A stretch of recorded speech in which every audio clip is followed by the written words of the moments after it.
is me, standing at a high window looking down. And she tells herself, "You will remember this." And I do. I remember everything. But I don't remember why I remember it. It is morning, and I'm looking down across a vast landscape. And I've lost something, which I think I will spot from this height. The farther up you go, the more you can see. This is true. I have learned it since. And it's like a flicker of light. Perhaps the glint of a climber's goggles.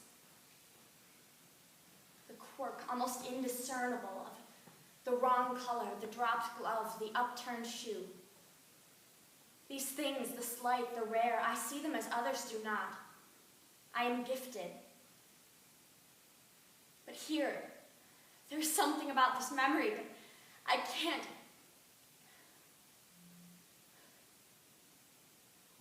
A fly, I know, is buzzing up the window. A trapped fly, going up the air, which it finds strangely hard and unyielding. Going up when it means to be going out. And this is crucial, but I don't know why. Perhaps it just tells me the season, which is late autumn, a time when flies are dying just like this, going up when they mean to be going out. And it seems to me that all of nature is dying on this day, except me, who stands and watches. I see this all as if I am above it, looking down over the back of my own blonde head.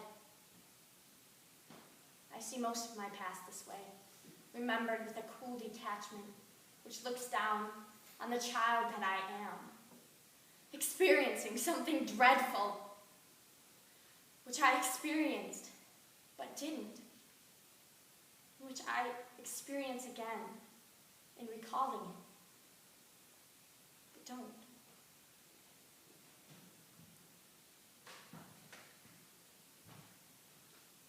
And this girl, so far below me,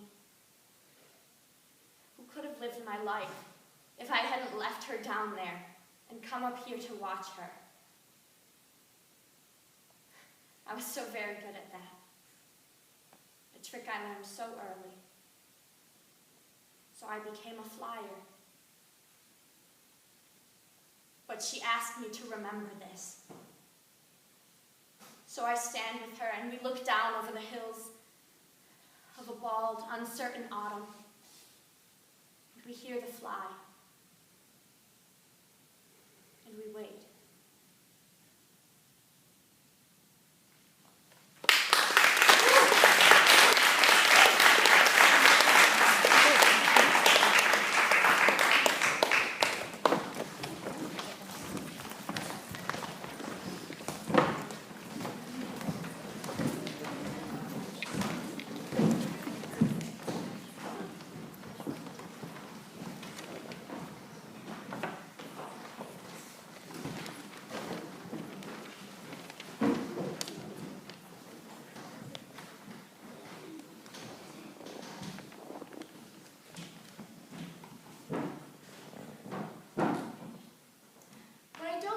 Why are you trying to protect him?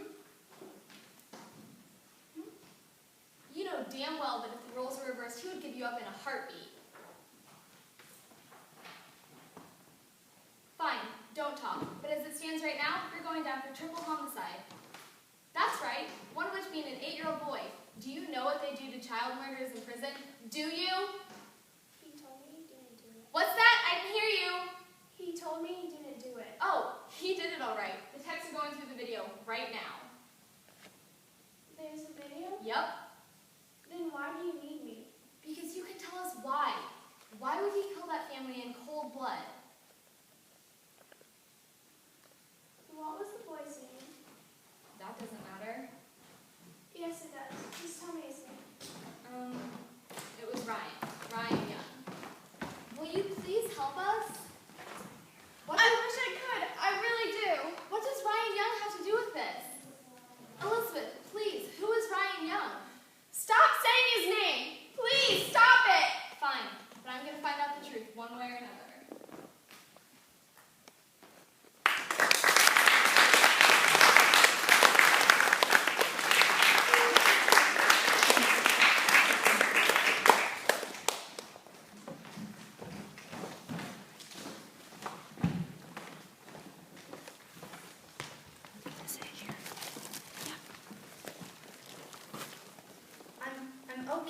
I woke up this morning and I was like, fuck, you know, like random moments from the party keep playing over and over in my head, and I can't get them to stop.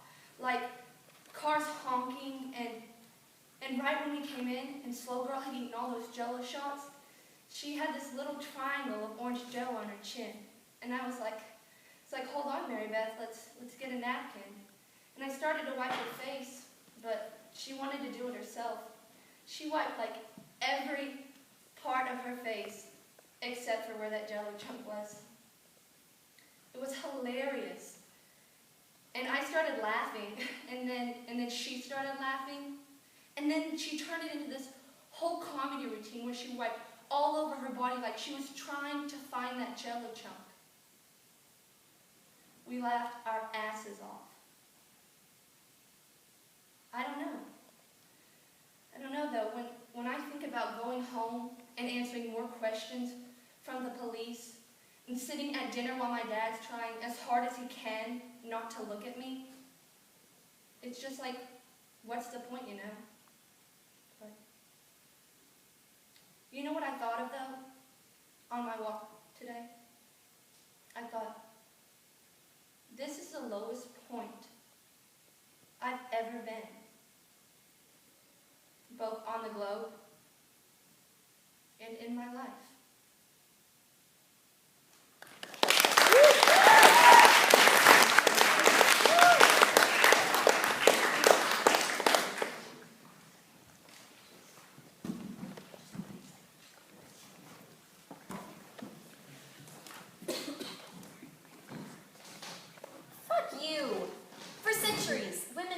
In that part of the world. We all know it. It's a Holocaust. It's been a Holocaust. And if it were heroic, if it was America's proudest moment to save the Jews from Hitler and the Nazis, what kind of historic moment would it be to save all the young girls and women being raped and murdered by their princes and mullahs and ayatollahs and all of their kind? Why aren't our armies marching into Mecca to save them? Because they're not worth it. No one is saying they're worth it. Not compared to the sacrifice, the boys lost, our economy. A pope, a president could save them all. But fundamentalists are all the same. They like power and the religion that gives it to them. And that is more important than the beautiful girl on your tape and anyone like her.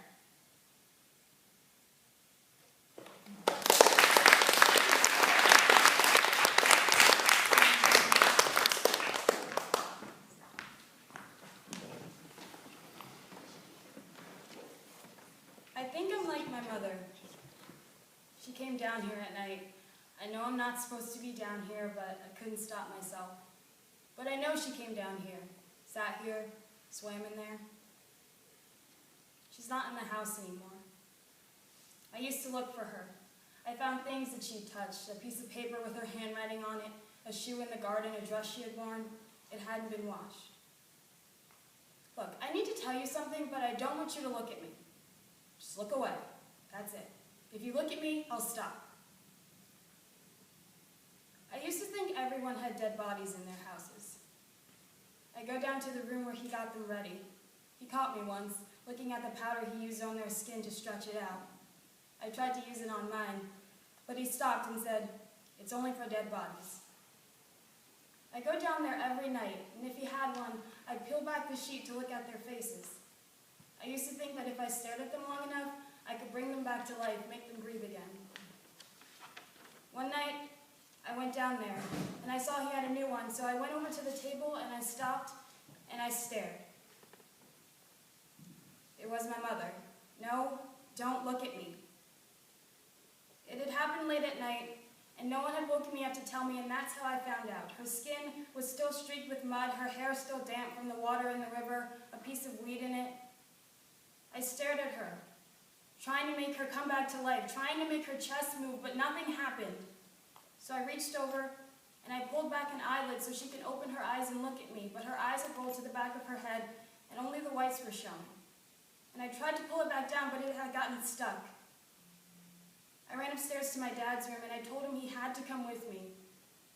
He followed me downstairs, And when he saw what had happened, he turned around, grabbed my arm too tight, shook me and screamed at me and told me that I shouldn't have gone down there, and then he slapped me.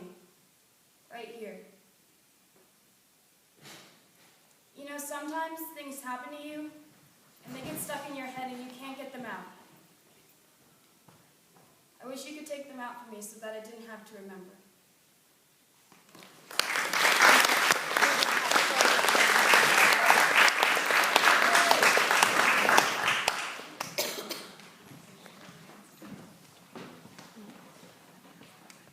I was there. In Jesse's dad's office with Mary Beth. I wasn't having sex with Tyler. He wanted me to, but he was really drunk and I didn't feel like it. Tanya thought it would be funny if we got a video of Mary Beth jumping into the pool with her wings on. We told her over and over again exactly what it was going to be like. We said, all you have to do is stand there, flap your wings, and jump. And she seemed really into it. We even made her practice a couple of times off the bottom of the stairs.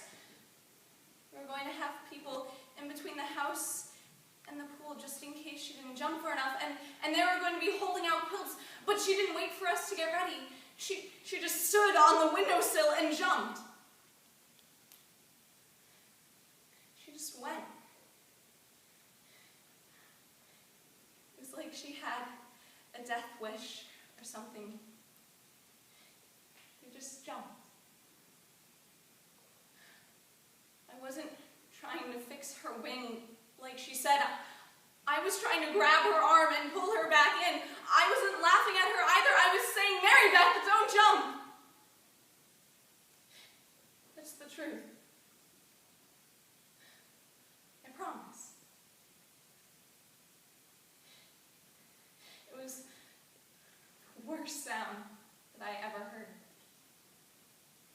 when she hit the ground. It just went crunch. It's like when you take a bite of cereal and you still have your headphones in. And that was it.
Sonny, put your money on my